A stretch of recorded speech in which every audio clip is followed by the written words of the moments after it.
Assalamualaikum warahmatullahi wabarakatuh. Perkenalkan, nama saya Aini Mukmina Ramadhani dari kelas Manajemen E dengan NIM 2209035022113. Di sini saya ingin menjelaskan mengenai TVP. Nah, TVP itu adalah sebuah singkatan dari Cost Volume Profit, yaitu analisis yang digunakan perusahaan untuk memahami hubungan antara biaya, volume penjualan, dan laba. Analisis ini membantu melihat bagaimana perubahan biaya, baik biaya tetap maupun biaya variabel, jumlah produk yang digunakan, dan harga jual memengaruhi keuntungan perusahaan. Secara sederhana, TVP bertujuan untuk menentukan berapa banyak produk yang harus dijual agar perusahaan tetap mencapai titik impas atau yang biasa disebut dengan break-even point atau yang biasa disingkat dengan BEP atau target laba tertentu. Komponen utama dalam TVP itu meliputi biaya tetap, fixed cost, biaya variabel, volume penjualan, harga jual, serta laba profit. Analisis TVP sangat berguna untuk pengambilan keputusan bisnis jangka pendek, perencanaan anggaran, dan forecasting keuangan. Dengan TVP, manajemen dapat menentukan strategi harga, volume produksi, dan target penjualan agar mencapai keuntungan yang diinginkan serta meminimalisir risiko kerugian. Berikut ini adalah contoh soal perhitungan analisis TVP. PT sukses yang menjual roti canai berdasarkan data yang diketahui.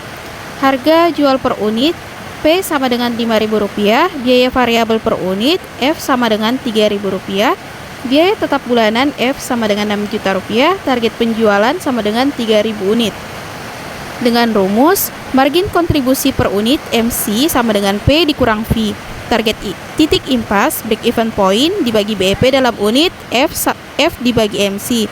Laba profit sama dengan MC dikali volume penjualan dikurang F. Volume penjualan untuk target laba Q sama dengan F ditambah target laba dibagi MC. Dengan perhitungan margin kontribusi per unit MC sama dengan 5.000 dikurang 3.000 sama dengan Rp2.000. Titik impas BEP sama dengan Rp6 juta dibagi 2.000 sama dengan 3.000 unit. Artinya perusahaan harus menjual 3.000 roti canai agar tidak rugi. Yang ketiga, laba jika terjual 3.000 unit. Laba sama dengan 2.000 dikali 3.500 dikurang Rp6 juta sama dengan Rp7 juta dikurang Rp6 juta sama dengan Rp1 juta. Yang keempat, volume penjualan untuk mendapatkan laba Rp2 juta. W sama dengan 6 juta ditambah Rp2 juta dibagi 2.000 sama dengan 8 juta rupiah dibagi 2.000 sama dengan 4.000 unit. Kesimpulannya, titik impas tercapai pada penjualan 3.000 unit roti canai.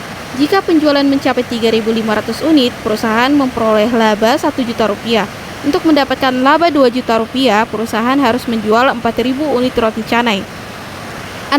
Analisis ini membantu PT sukses canai merencanakan target penjualan dan memahami hubungan antara biaya volume dan laba agar bisnis roti canai berjalan menguntungkan.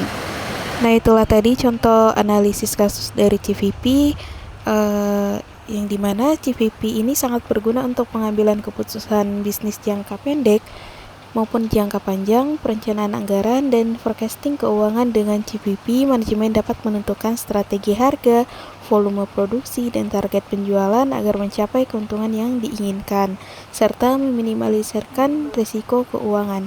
Nah, singkatnya, TVP ini adalah sebuah alat penting yang menghubungkan biaya, volume penjualan, dan laba untuk membantu perusahaan mengelola keuangan strategis bisnis secara efektif. Sekian dari saya. Wassalamualaikum warahmatullahi wabarakatuh.